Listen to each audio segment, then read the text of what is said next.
டெல்லியில் பிரதமர் நரேந்திர மோடி தலைமையில் நிதி ஆயோக் கூட்டம் தற்போது தொடங்கி நடைபெற்று வருகிறது. மாநிலங்களுக்கான வரி பகிர்வு உள்ளிட்ட முக்கிய விஷயங்கள் தொடர்பாக ஆலோசிப்பதற்காக இன்று காலை 10 மணி முதலே நடைபெற்று வரக்கூடிய இந்த நிதி ஆயோக் கூட்டத்தில் உள்துறை அமைச்சர் உட்பட பல்வேறு முக்கியமான மத்திய அமைச்சர்களும் பங்கேற்றிருக்கின்றார்கள்.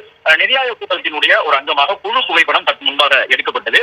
அந்த குழு புகைப்படத்திலே தமிழ்நாடு முதலமைச்சர் மு க ஸ்டாலினுக்கு முதல் வரிசையில் இடம் ஒதுக்கப்பட்டிருக்கின்றது.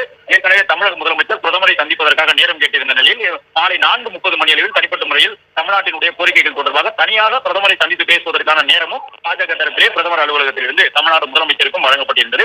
இந்த நிலையில் தான் இந்த குழு புகைப்படத்திலே முதலமைச்சருக்கு முதல் வரிசையிலே இடம் தந்திருக்கிறார்கள். கூட்டணியில் இருக்கக்கூடிய, அதாவது தேசிய ஜனநாயக கூட்டணியில் இருக்கக்கூடிய சந்திரபாபு நாயுடு உள்ளிட்டவர்களுக்கும் முதல் வரிசையிலே இடம் ஒதுக்கப்பட்டிருக்கின்றது.